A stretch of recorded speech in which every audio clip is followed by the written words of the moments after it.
जिज्ञासु मित्रों, बहुत बहुत अभिनंदन है आपका दिव्य सृजन स्पिरिचुअल चैनल में। और प्रत्येक रात्रि 9 बजे लाइव चर्चा का यह कार्यक्रम यहाँ होता है और आज भी आध्यात्मिक विषयों पर लाइव चर्चा का यह कार्यक्रम प्रारंभ हो गया है। अतः आप सभी से आग्रह कि इससे जुड़ते हुए अवश्य इससे लाभान्वित हो। तो चलिए आगे की चर्चा पर हम चलते हैं। आज का जो विषय है, जीव आत्मा में विलीन होता है, मांडुक्य कारिका। तो मांडुक्य कारिका का ही यह विषय है। मांडुक्य, यद्यपि इस विषय पर पहले भी चर्चा हुई है, लेकिन मांडुक्य कारिका के आधार पर नहीं हुई है और पूरी तरह से इस विषय पर चर्चा नहीं हुई है। मिलते जुलते विषयों पर चर्चा होती रही है। तो आज हम विचार करेंगे कि यह बात किस प्रकार से शास्त्र रखते हैं। मांडुक्य कारिका, जो कि मांडुक्य उपनिषद का ही विस्तार है और मांडुक्य उपनिषद के विषयों पर ही उस पर चर्चा की गई है, उन्हीं विषयों का विस्तार किया गया है। तो किस प्रकार से इस विषय का प्रतिपादन होता है वो हम देखेंगे। और मांडुक्य कारिका के अंदर पहले आगम प्रकरण है, फिर वैथत्य प्रकरण है और फिर जो है आपका अद्वैत प्रकरण है। तो यह अद्वैत प्रकरण के अंतर्गत इस विषय पर चर्चा मिलती है। तो अद्वैत प्रकरण में किस प्रकार यह तथ्य रखा जा रहा है उस पर हम थोड़ा विचार कर लें। उसके उन श्लोकों पर, उन तथ्यों पर हम आज विचार करते हैं। तो मांडुक्य कारिका इस विषय में क्या कहता है और कैसे कहता है। अद्वैत प्रकरण के अंदर पहले तो वह अद्वैत के ही महत्व को बता रहा है कि जो भेददर्शी ऋषिगण हैं उनका जीवन कैसा होता है, अद्वैत को वह कैसे समझते हैं, अद्वैत को वह किस प्रकार से समझते हैं, यह भी विषय यहां पर रखा जा रहा है। क्योंकि अद्वैत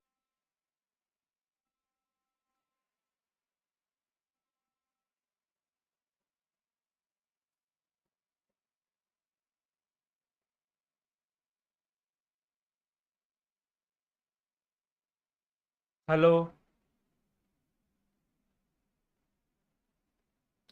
तो जिज्ञासु मित्रों, यह कनेक्शन प्रॉब्लम बीच में आ जाने के कारण यह व्यवधान आ गया था। तो आप सभी फिर से जुड़ जाएं इस लाइव सेशन से और इसका लाभ उठाएं।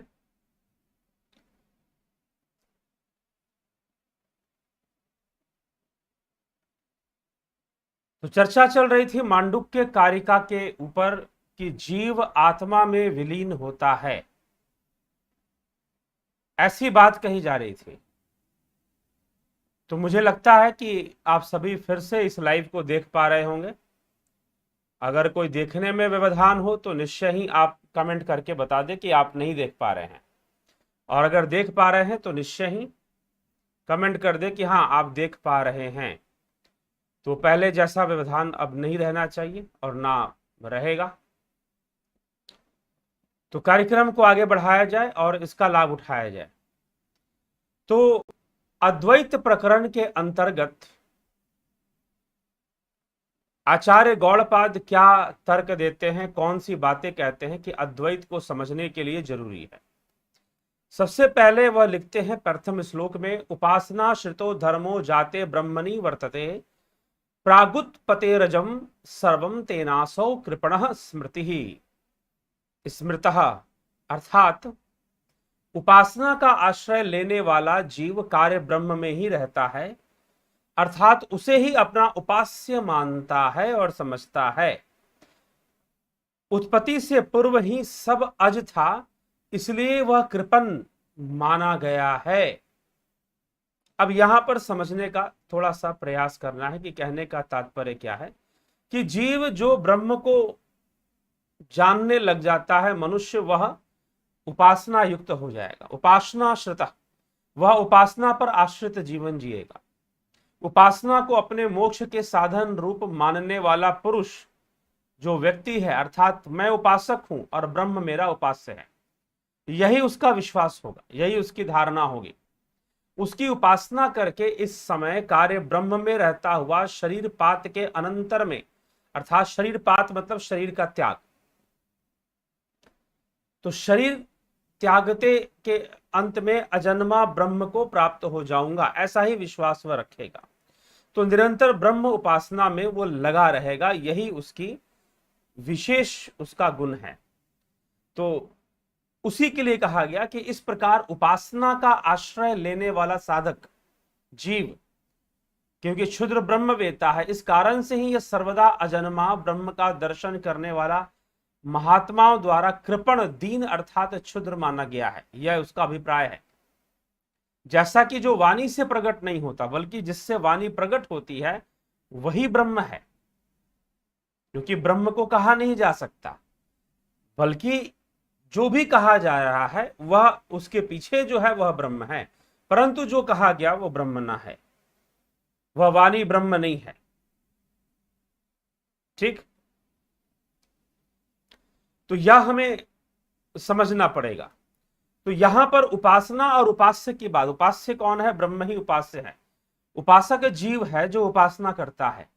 तो जो उपास्य है, जिसके पास रहना चाहिए, उपासना जिसके निकट निवास करना चाहिए, जिसके निकट की वासना होनी चाहिए, तो जब ब्रह्म की साथ वास होगा, जब ब्रह्म के साथ वास होगा तो उपासना होगी, वह उपास्य होगा। तो ऐसा ही सोच, इस प्रकार से फिर चीजें आगे बढ़ती हैं। तो उपासक का जीवन, ब्रह्म उपासक का जीवन ब्रह्म उपासना में ही बीतता है। तो ब्रह्म को जानने वाले या ब्रह्म की ओर आगे बढ़ने वाले ब्रह्म उपासना में अपना जीवन व्यतीत करेंगे। अतो वक्ष्याम कार्य पंचम जाति समताम गतम यथा ना जायते किंचित जायमान समन्ततः। इसलिए अब मैं सबके समान भाव को प्राप्त जन्म रहित अकृपण मात्र का वर्णन करता हूं, जिससे यह समझ में आ जाएगा कि किस प्रकार सब और उत्पन्न होने पर भी कुछ भी उत्पन्न नहीं होता। पहले तो उपासक और उपासना के भाव को स्पष्ट किया गया कि वह क्षुद्र है, क्योंकि उपासक जो है ब्रह्म की चर्चा करेगा, उसका ध्यान करेगा, यद्यपि कुछ ध्यान करने के लिए नहीं है, लेकिन फिर भी जीव की एक ऐसी अवस्था है जो ना होते हुए भी है। लाल चश्मा पहन लोगे तो दुनिया लाल नजर आएगी, लेकिन दुनिया लाल नहीं है। ठीक है, अगर लाल चश्मा पहन लोगे तो दुनिया लाल नजर आएगी, लेकिन दुनिया तो लाल नहीं है। बस वही वाली बात है। इंद्रियों से जो संसार दिखाई दे रहा है, इंद्रियों जिसे जो संसार देख पा रहे हो, वह संसार वैसा नहीं है जैसा इंद्रियों से दिखाई दे रहा है। लेकिन दुर्भाग्यपूर्ण है कि हम इस इंद्रिय अनुभूतियों को ही सत्य मानते रहते हैं। इंद्रिय अनुभूतियों के वशीभूत ही अपने सुख दुख का आकलन करते रहते हैं, और इसी इंद्रिय जनित माया में हम भटकते रहते हैं, इंद्रिय जनित माया में हम घूमते रहते हैं। यह हमारी गति होती है। तो इसीलिए एक बात यहां पर समझाने की कोशिश की जा रही है कि वैसा नहीं जैसा सब कुछ दिख रहा है। तो इसीलिए यह एक भ्रम के रूप में प्रकट होता है सारी चीजें। तो पहले तो उन्होंने ये कहा कि भाई यहां पर उपासक जो है ब्रह्म से दीन हो जाता है, क्षीण हो जाता है, क्षुद्र हो जाता है। परंतु वास्तविक जो स्थिति है, वास्तविक स्थिति क्या है कि सब कुछ सम रूप में है। जो है वह तो ब्रह्म ही है, उसके अलावा और कुछ भी नहीं है। सब ब्रह्म ही ब्रह्म है। जितनी भी चीजें दिखाई दे रही हैं उस सब ब्रह्म में ही है। बस इंद्रियों के कारण तुम्हें बहुत सारी चीजें दिखाई दे रही हैं। इंद्रियों के कारण तुम्हें कोई बदबूदार प्रतीत होता है, कोई तुम्हें खुशबूदार प्रतीत होता है, इंद्रियों के कारण। तो यह जो इंद्रियों के कारण वाली जो समस्या है वही सबसे बड़ी समस्या है। ठीक, तो आपको यही विचार करना है, यही समझना है, और यही समझाया जा रहा है। तो आगे कहते हैं कि आत्मा है आकाश बीजय बीज वैर घटाकाशैरिवोदितः घटादिवश्च घटादिवश्च संघातैर जाता वेतन्निदर्शनम। आत्मा आकाश के समान है, यह घटाकाशों के समान जीव रूप से उत्पन्न हुआ है तथा घटादि के समान देह संघात रूप से भी उत्पन्न हुआ कहा जा सकता है। आत्मा की उत्पत्ति के विषय में यही दृष्टांत है कि आत्मा आकाश है नहीं। यहां उपमा दी जा रही है ना, उस उपमा को समझ लेना है। तो आत्मा आकाश के समान है, ना कि आकाश है। तो आत्मा आकाश के समान, जैसे कि आकाश सर्वव्यापी हमें नजर आता है, और जो घट आकाश है, जो घट के अंदर आकाश है, मनुष्य शरीर में भी आकाश तत्व है, चिदाकाश, हृदय आकाश हम कहते हैं, ठीक है। तो जो घटा आकाश है, वास्तव में वो घटा आकाश की जो उत्पत्ति है वो आकाश से ही, आकाश रूप में ही है, परंतु फिर भी इंद्रिय भेद होने के कारण वह आपको अलग दिखाई दे सकता है, परंतु वह अलग नहीं है, वह एक ही है। इस प्रकार अनेक जीवों के रूप में भी वही आत्मा प्रकट हो रहा है। आत्मा आकाश के समान है, वह घटा आकाशों के समान जीव रूप से उत्पन्न है, सीधी सी बात। तथा मृतिका से घटादि के समान देह संघात रूप से भी उत्पन्न हुआ कहा जाता है। आत्मा की उत्पत्ति के विषय में यही दृष्टांत कहा गया है कि अर्थात वास्तव में उसकी उत्पत्ति नहीं है, लेकिन फिर भी घटा आकाश में वह दिखाई देने से लगता है आपको। जैसे कि समुद्र में लहरें हैं, लहरों का कोई स्वतंत्र अस्तित्व नहीं है, वह समुद्र ही है भाई, जो लहरों के रूप में किनारे पर दिखाई दे रहा है, वो तो समुद्र ही है, वो समुद्र से अलग कहां है। तो वह समुद्र ही है जो कहीं पर कोई रंग धारण करता है, कहीं कोई रंग धारण करता है। किसी तट पर लहरें बहुत ऊंची ऊंची होती हैं, किसी तट पर लहरें बहुत मध्यम मध्यम होती हैं। दुनिया में ऐसे भी समुद्र के किनारे हैं जहां लहरें ना के बराबर हैं, वहां लहरें नहीं होती हैं, ऐसे भी समुद्र तट हैं, ठीक है। समुद्र के मध्य में चले जाओ तो वहां भी लहरें होती हैं, बहुत उछलता रहता है समुद्र, और कई जगह पर बिल्कुल शांत रहता है। कुछ ऐसे भी स्थान मिल जाते हैं जहां वह बिल्कुल शांत रहता है, ठीक है। तो यह जो समुद्र की जो उपमा है, समुद्र का जो उदाहरण है, लेकिन यह जो भी रूप है, लहरें छोटी हों, लहरें बड़ी हों, जो कुछ भी है, यह सब समुद्र ही है। वो लहरें वास्तव में है, कोई अलग अस्तित्व नहीं रखती हैं, वह तो समुद्र ही है। तो वैसे ही यह जो आत्मा है वही जीव हो जाता है, वही अनेक घटा और इंद्रियों से फिर अलग अलग चीजें दिखाई देती हैं, ठीक। आगे कहा जा रहा है कि यथे कस्मिन् घटाकाशे रजो धूमादिभिर्युते न सर्वे संप्रयुजन्ते तद्विजीवा सुखादिभिः। जिस प्रकार एक घटाकाश की धूलि और धुएं आदि से युक्त होने पर समस्त घटाकाश उनके युक्त नहीं होते, उसी प्रकार जीव भी सुखादि धर्मों से लिप्त नहीं होते। अर्थात एक जीव के सुखादि मान होने पर सब जीव सुखादि मान नहीं हो जाते। अर्थात एक जीव सुखी हो गया तो दूसरे जीव सुखी नहीं हो जाएंगे, एक जीव दुखी हो गया तो दूसरे जीव दुखी नहीं हो जाएंगे। जो घटाकाश है कहीं धूल से भरे हुए हैं, कहीं दूसरे प्रकार के गैसों और वायु से भरे हुए हैं। इसका तात्पर्य यह नहीं कि आकाश अलग अलग है, वह आकाश तो एक ही है, लेकिन अलग अलग जगहों पर अलग अलग दृश्य में दिखाई दे रहा है। रात्रि के समय वह अंधकार पूर्ण दिखाई देता है। चंद्रमा की रात्रि में जब पूर्णिमा की रात्रि होगी तो वो सफेद रंग से रंगा हुआ दिखाई देता है। सूर्य की रोशनी में चारों तरफ वो प्रकाश से फैला हुआ दिखाई देता है। यह सब घटा आकाश हैं।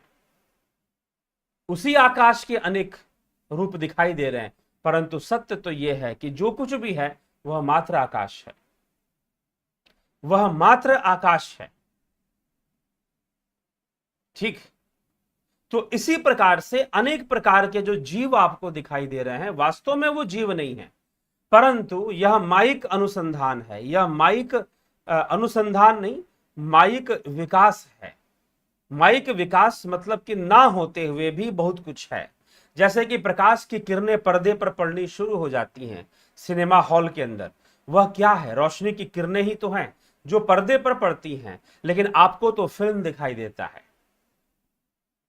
आप तो फिल्म देखना शुरू कर देते हैं भाई। ठीक है, तो वास्तव में वह कुछ भी नहीं है। जो फिल्म दिखाई दे रहा है वास्तव में वो प्रकाश की किरणें मात्र हैं और वह कुछ भी नहीं है। लेकिन आप वहां पर फिल्म देखने लग जाते हैं, आप फिल्म के दृश्य से जुड़ जाते हैं, आप फिल्म की कहानियों से जुड़ जाते हैं, लेकिन वो है मात्र प्रकाश किरणों का प्रतिबिंब मात्र, इसके अलावा वह कुछ भी नहीं है। तो उसी प्रकार से यह भावनात्मक जगत में वह आत्मा ही घटा आकाश के रूप में, जैसे आकाश और घटा आकाश अलग अलग चीजें नहीं हैं। पानी केरा बुध बुदा अस मानस की जात। चलो यह क्षण भंगुरता को लेकर ऐसा कहा गया, परंतु बुलबुला क्या है? बुलबुला क्या है? उसका कोई अलग अस्तित्व नहीं है। वो पानी से उठता है, पानी में ही खत्म हो जाता है। वास्तव में वो अलग था ही नहीं, लेकिन अलग आकृति हमें लगने लगी इन इंद्रियों के कारण, वो अलग दिखने लगा। तो कहने का तात्पर्य कि आत्मा ही मूल तत्व है, आत्मा ही ब्रह्म है, ब्रह्म ही मूल तत्व है और उसी से सब कुछ है, उसी से सब कुछ है। ठीक है। तो जीव का अस्तित्व स्वीकार भी इंद्रिय बंधन है और कुछ नहीं है। जब तक आप इंद्रियों के बंधन में हो तब तक जीव का स्वीकार करना ही है। जीव का स्वीकार है, उसके बाद जीव का कोई स्वीकार नहीं है। जीव जीव में भेद है, क्योंकि बुलबुले बुलबुले में भेद है, लहर लहर में भेद है, आकाश आकाश में भेद है। एक जगह पर आकाश बादल से भरा हुआ, एक जगह पर आंधी तूफान से भरा हुआ, एक जगह पर चंद्रमा की रोशनी से भरा हुआ, एक जगह पर टिमटिमाते तारों से भरा हुआ, एक जगह पर धुएं और धूल से भरा हुआ, लेकिन कुल मिलाकर वह एक ही आकाश है। वह एक ही आकाश है जो अलग अलग स्थानों पर अलग अलग दृश्य पैदा कर रहा है, अलग अलग दृश्य में दिखाई दे रहा है। तो इसीलिए वैसे ही जीवों की ही स्थिति है। तो वास्तव में जीव नहीं है, जो है वो सब आत्मा ही है।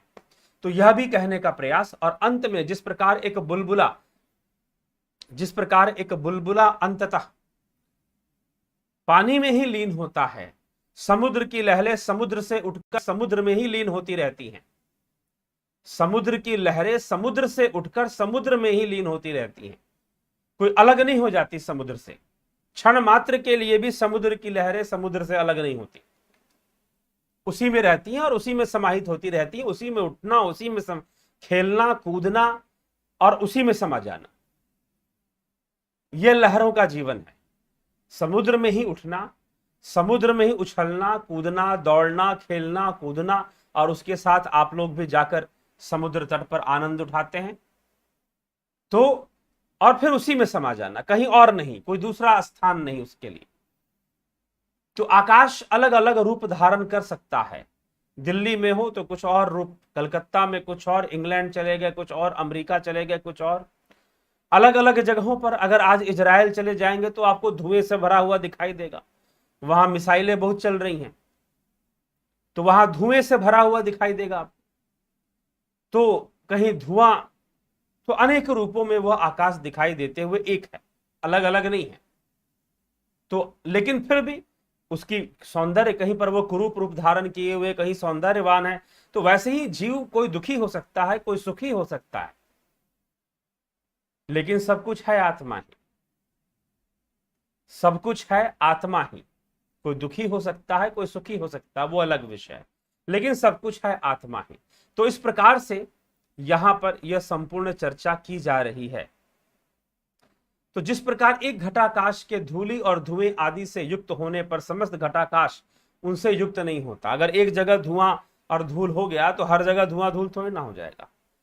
अगर एक जगह चांद निकला हुआ है तो हर जगह चांद तो नहीं निकलता है। ठीक है, अलग अलग जगहों पर अलग अलग स्थिति आकाश की बनती हुई दिखाई देती है, परंतु वह आकाश सर्वदा एक ही है, वह अलग अलग नहीं है। ठीक है, तो बस यही है। तो इस कारण से जीव अलग अलग बाहर से दिखते हुए भी आत्मा रूप में वो सब एक ही जीव है, वो अलग अलग नहीं है। आत्मसिद्धि से वो एक हो जाते हैं। ठीक, तो इसी प्रकार से जीव भेद की भी चर्चा की जाती है। तो रूप कार्य समाख्याश्च विधंते तत्र तत्र वै आकाशाश्च न भेदोऽस्ति। तद जीवेषु निर्णयः, कि भिन्न भिन्न आकाशों के रूप कार्य नामों में तो भेद है, परंतु आकाश में तो कोई भेद नहीं है। उसी प्रकार जीवों के विषयों में भी निश्चय समझना चाहिए कि अलग अलग आकाशों का घट भेद होने से वो अलग अलग भेद कहे जाते हैं, लेकिन सत्य है कि भिन्न भिन्न आकाशों के रूप कार्य और नामों में तो भेद है, परंतु आकाश में तो कोई भेद नहीं है। वह एक ही आकाश है जहां पर अलग अलग दृश्य बनते हैं। उसी प्रकार जीवों के विषय में भी निश्चय ही समझ लेना चाहिए। यहां पर यही उदाहरण रखते हुए समझाया जा रहा है कि अलग अलग जीवों की अलग अलग समस्याएं हो सकती हैं, अलग अलग जीवों के अलग अलग दुख हो सकते हैं, लेकिन आत्मा रूप में तो सब एक ही है। आत्मा रूप में तो सब एक ही है। ठीक है जी। तो यह बात यहां पर समझाया जा रहा है, इसलिए सब उसी में विलीन भी नहीं है। अगर यह कहा जाए कि जीव आत्मा में विलीन हो रहा है तो शायद यह बात भी पूरी तरह से सटीक नहीं है। सत्य तो यह है कि वह सर्वदा उसी में विलीन है। विलीन होता नहीं है, विलीन है। ठीक। तो यह अवस्था और विलीन ना होने का अगर भान है तो वही लाल चश्मा के कारण है। और ये लाल चश्मा कुछ नहीं है, आपकी इंद्रियां हैं। इंद्रिय जनत अनुभूतियां ही आपको, आप खुद से देखो कि किसी भी वस्तु का, कि कोई भी वस्तु है उसका निर्णय आप कैसे लेते हैं? इंद्रियों के आधार पर लेते हैं। कोई वस्तु बड़ी ही सुंदर है, सुगंधित है, तो आप उसे सुगंधित कहेंगे। कोई वस्तु बदबूदार है तो आप उसे बदबूदार कहेंगे। लेकिन वह आत्मा तो इंद्रियों से परे है, और जो इंद्रियों से परे है उसको भला तुम इंद्रिय जगत में क्यों ढूंढ रहे हो? और यह क्यों कह रहे हो कि फलानी वस्तु पवित्र है तो उसमें आत्मा परमात्मा है, और फलानी वस्तु अपवित्र है तो उसमें परमात्मा नहीं है? क्योंकि पवित्र होना अपवित्र होना यह इंद्रिय विषय है। गंदा होना साफ होना यह इंद्रिय विषय है। फलानी वस्तु बहुत गंदी है, फलानी वस्तु बहुत साफ है, फलानी वस्तु ऐसी है वैसी है, यह इंद्रियों का विषय है। तो इंद्रिय विषय होने के कारण तुम इंद्रिय विषयों में परमात्मा को ढूंढ रहे हो, और वहां जाकर निश्चय कर रहे हो कि भाई यहां पर तो ऐसे है तो यहां परमात्मा नहीं हो सकता, हम तो नहीं मान सकते। तो मत मान लो। मानने के लिए तो फिर वही बात है ना, कुछ भी मान लो। सूरज को चांद मान लो, ठीक है, चांद को सूरज मान लो, पूरब को पश्चिम मान लो, पश्चिम को, मानने की छूट है। अगर बात सिर्फ मान्यता तक सीमित हो तो यह बात भी है। तो इसीलिए जिज्ञासुओं हमें यह समझकर चलना है, और यह कि जीव की स्थिति क्या है यह स्पष्ट करने के लिए 5-6 श्लोकों में, अद्वैत प्रकरण के 5-6 श्लोकों में यहां पर स्पष्ट किया गया है मांडुक्य कारिका के, जो अभी पढ़कर मैंने सुनाए और उसका अर्थ भी बताया। तो वास्तव में जीव और आत्मा, आकाश और घटाकाश में जो भेद है वही है। तो चहुं दुनिया में, चारों ओर दुनिया में, चहुं दिशा, 10 दिशाओं में दुनिया में तुम कहीं भी जाओ तो एक ही आकाश मिलेगा, लेकिन हर आकाश में अलग अलग दृश्य आपको मिलेंगे। कहीं बादल है, कहीं कुछ है, तो वो वैसे ही मिलेंगे फिर। ठीक है। तो ये हमें समझना चाहिए, इस पर हमें विचार करना चाहिए। ठीक। तो चलिए यही है। तो आगे देखते हैं आपके कमेंट क्या है, कौन लोग क्या पूछना चाहते हैं, उस पर चर्चा कर लेते हैं। गोपाल शर्मा जी प्रणाम सदगुरु। चंदन जना जी, वीरपाल पादव वीरपाल, राम राम जी। राज पाटकर मान्यवर महोदय जी नमस्कार। आपको सादर अनुरोध है कि कृपया कुछ इस प्रकार की बहुमूल्य जानकारी भी प्रस्तुत करने को दया करें, ताकि समाज में जागरूकता के साथ सतर्कता और सावधानी में भी जीवन को जीने की नई ऊर्जा मिले। बबीता धीमान जी, आपका भी अभिनंदन। प्रहस्त्र गर्भ धारण की शुभ मुहूर्त पुत्र प्राप्ति के लिए या पुत्री प्राप्ति के लिए सही मुहूर्त चयन कैसे करें? गर्भधारण के बाद क्या क्या सावधानी रखनी चाहिए? मुहूर्त की जहां तक बात है वो मुहूर्त विज्ञान है, ज्योतिष का वह विषय है। अब क्या होता है कि थोड़ा मोड़ा किसी विषय की चर्चा छोटी मोटी नहीं की जा सकती है। ठीक है, उस विषय को फिर पूरा ही चर्चा करना पड़ेगा। इसीलिए थोड़ा सा कुछ बता दें और बाकी चीजें छोड़ दें तो वो विषय स्पष्ट नहीं होगा। इसीलिए यहां पर मैं किसी विषय को लेता हूं। अभी पीछे किसी ने कहा कि जैन मत और बौद्ध मत के बारे में आप बताने वाले थे, तो आप बताइए। तो अब मैं कोई उनका थोड़ा सा कोई विषय एक वीडियो में तो कवर नहीं हो पाएगा। एक वीडियो में जल्दबाजी में कवर करने के चक्कर में कई चीजें स्पष्ट होना रह जाएंगी। इसीलिए जब चर्चा चलेगी तो पूरी चलेगी। तो ये मुहूर्त विज्ञान ज्योतिष विषय है। निश्चय ही इसके लिए उचित ज्योतिष के पास ही जाना चाहिए। और आपको मुहूर्त के बारे में विशेष रूप से जानना है तो व्यक्तिगत रूप से संपर्क करेंगे तो निश्चय उस बारे में चर्चा कर आपको कुछ बताया जा सकता है अपनी व्यक्तिगत समस्याओं के लिए। कई लोग करते हैं अपनी जन्म कुंडली विश्लेषण, बर्थ चार्ट विश्लेषण के लिए या उससे संबंध चीजें जानने के लिए। इसका लाभ क्या है? हाँ, ये जानना चाहिए कि ज्योतिष का लाभ क्या है आध्यात्मिक रूप से। इसके ऊपर जरूर हम कोई वीडियो आपको जरूर लाएंगे, इस पर हम बता सकते हैं। लेकिन संपूर्ण कि कौन सा मुहूर्त कैसे निकाला जाता है, क्या किया जाता है, इस पर आप जरूर किसी बहुत जानकार ज्योतिषी के पास जाए और उनसे वो विद्या सीखे। अन्यथा मात्र आपको पता करना है तो फिर पता कर ले, वो आपको जरूर बता देंगे कि भाई किस समय कौन सा मुहूर्त सही होता है। ठीक, बाकी शास्त्रों में कथाओं में भी कई जगह वर्णन आता है। छोटी मोटी कई बातें हैं जिसका वर्णन किया गया है, इस चैनल पर भी किया गया है छोटी छोटी बातों का। तो उसको आप सुनते रहेंगे तो वो अगर आ जाता है चर्चा में, जैसे उपनिषदों की चर्चा में भी आ जाता है। ठीक, तो वह सब आप जब आएगा चर्चा में तो वो चर्चा में छांदोग्य उपनिषद है, बृहदारण्यक उपनिषद है, कई उपनिषदों में इन विषयों पर, संतान की उत्पत्ति के विषय पर चर्चा हुई है। तो उसमें किस प्रकार की चर्चा हुई है, जब वो आएगी तो वो स्पष्ट हो ही जाएगा। वो अपने एक श्रृंखला में चल रहा है।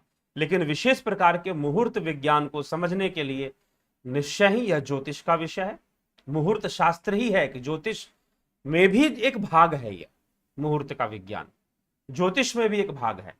तो उसका अध्ययन कर कर ही इस पर जानकारी कोई दी जा सकती है या बताई जा सकती है।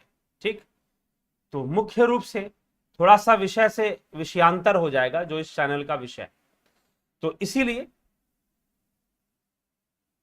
ज्योतिष पे चर्चा हो सकती है, मुहूर्त विज्ञान पे हो सकती है। लेकिन कौन सा मुहूर्त किसके लिए सही होगा, क्या होगा, वह तो व्यक्तिगत जानकारी है। हाँ, सामान्य रूप से अगर कोई मुहूर्त बताया गया तो बताया जाएगा, उसकी चिंता न करें। आगे उपनिषदों में यह चर्चा आती है तो उसी में यह चर्चा कवर हो जाएगी उपनिषदों के आधार पर।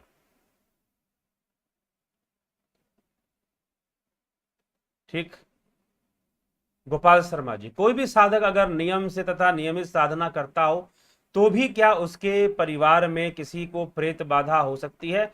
क्योंकि सुना है नियमित साधना से घर का वातावरण तो ऊर्जावान तथा सकारात्मक रहता है। देखिए, ये प्रकृति नकारात्मक और सकारात्मक ऊर्जा से परिपूर्ण है। प्रकृति क्या है, इसमें दोनों ही फोर्सेस काम करती हैं, नेगेटिव एंड पॉजिटिव दोनों ही फोर्सेस काम करती हैं। पहले तो इस सत्य को स्वीकार करना पड़ेगा। ठीक, अब चलिए साधना।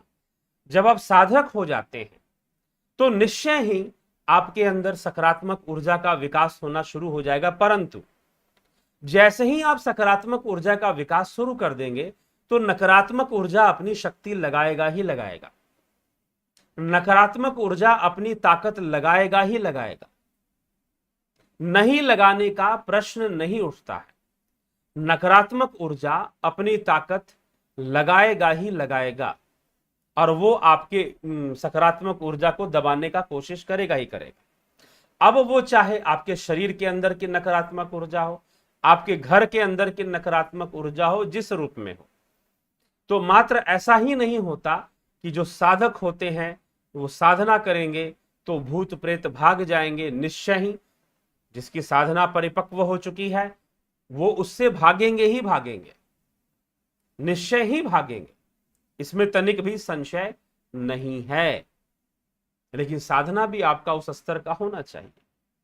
साधना करने के पूर्व आपको प्रारंभिक साधनाओं में अपने स्थान को भी पवित्र रखना चाहिए। जहां आप साधना करने वाले, अपने स्थान को पवित्र रखना चाहिए। पवित्रतापूर्ण ढंग से साधना करनी चाहिए। तो जब आप करेंगे तो शुरू में तो सहायता आपको बाहरी चीजों को भी लेनी पड़ेगी, क्योंकि आप अभी उस परिपक्वता को प्राप्त नहीं हुए हैं जिससे कि आप किसी को दे सकें। ठीक है, अभी आप संघर्ष के प्रक्रिया में हैं, विकासशील प्रक्रिया में है, विकसित अवस्था में नहीं है। निरंतर करते हुए कुछ वर्षों में जब विकसित अवस्था में आ जाएंगे तब बात बदलेगी। अन्यथा जब विकासशील अवस्था में है तो फिर निश्चय ही नकारात्मक ऊर्जा के साथ आपका संघर्ष होगा। अब वो आपके शरीर की बीमारियों के रूप में भी आती हैं और ऐसी ताकतों के रूप में भी आती हैं। और अगर घर में पहले से समस्या हो, घर में ऐसी समस्या पहले से हो, वैसे तो देखिए इस तरह की समस्याएं जो लोग साधना करते हैं 80% लोगों के साथ ऐसी कोई समस्या नहीं आती कि साधना करेंगे तो कोई प्रेत हावी होगा या फिर ऐसी समस्या आ जाएगी वो नहीं भगा पा रहे। तो भगाने का कोशिश भी मत कीजिए। ठीक है, अगर आप नवीन साधक हैं तो ऐसी चीजों के साथ आप उलझिए मत। ठीक है, उनसे एक डिस्टेंस बनाइए, दूरी बनाइए।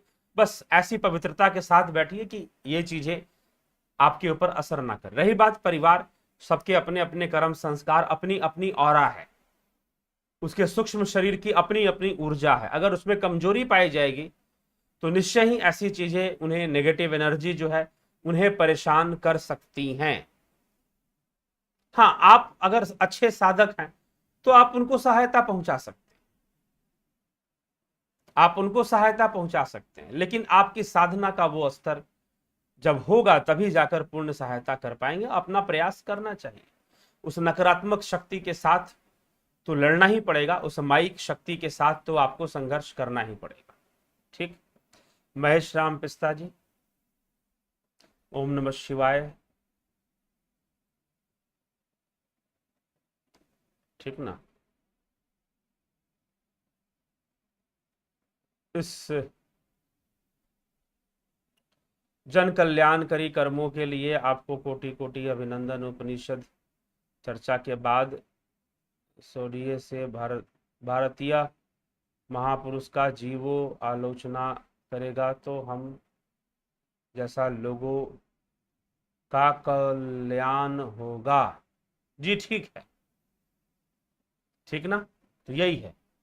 तो साधक का जीवन स्वयं एक साधना में, अभ्यास में, और वह अभ्यास करता हुआ स्वयं को सकारात्मकता से भरकर सकारात्मकता को फैलाने में लगा रहता है।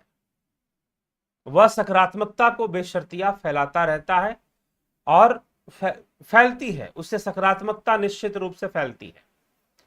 तो निश्चय ही हमें ऐसा प्रयास में लगे रहना चाहिए। जब सच्चा प्रयास होगा तो सच्ची सफलता भी जरूर मिल जाती है। लेकिन जल्दबाजी में कोई चीज अगर आप सोचेंगे कि आपके अंदर आ जाए तो शीघ्रता से तो नहीं होगा।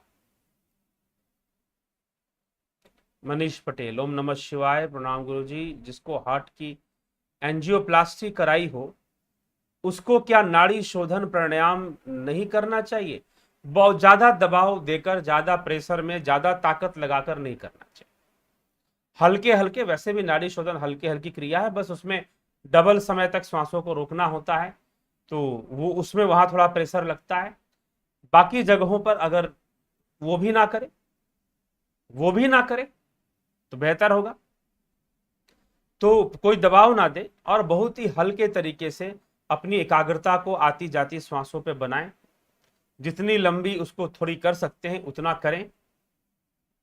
ठीक है, तो बहुत दबाव, बहुत प्रेशर देकर कोई क्रियाएं ना करें, लेकिन फिर भी अगर उसमें भी करेंगे तो लाभ मिलेगा, बहुत लाभ मिलेगा। ठीक है, चलिए, ओम नमः शिवाय, जय श्री राम, जय श्री राम। सन मेंबरशिप कोर्स कितने महीने का है और उसे ज्वाइन कैसे करें? सन मेंबरशिप कोर्स जो है वह कितने महीने का है? 1 महीने के अंतर्गत का है, 20-22 दिन का है, बस पूरे महीने का भी नहीं। 20 दिन में आप, 20 से 22 दिन में आप कंप्लीट कर सकते हैं। ठीक है, तो यह विषय है। तो चलिए, आज मुझे लगता है कि थोड़ा सा जो व्यवधान आया है, इंटरनेट कनेक्शन में बीच में आ गया था, उसके बाद फिर तो स्मूथली चलने लगा, इंटरनेट बराबर चलने लगा, तो कोई दिक्कत वाली बात नहीं है फिलहाल अभी। परंतु जो लोग शायद इसी कारण से उसके बाद के कमेंट्स मैं रिसीव नहीं कर पाया हूं आपके, अगर आपने कमेंट्स किया भी हो तो कोई बात नहीं, आप वीडियो के अंत में भी आप कमेंट्स करके पूछ सकते हैं अपनी बातों को और चर्चा कर सकते हैं। तो इसी के साथ मित्रों आज की चर्चा को यहां पर विराम देंगे। बहुत बहुत अभिनंदन और आभार आपका जुड़ने के लिए। जुड़े और इस चैनल पर दिए जाने वाले व्याख्यान आपको गुणवत्तापूर्ण लगते हैं तो निश्चय ही शेयर करें। बहुत बहुत आभार।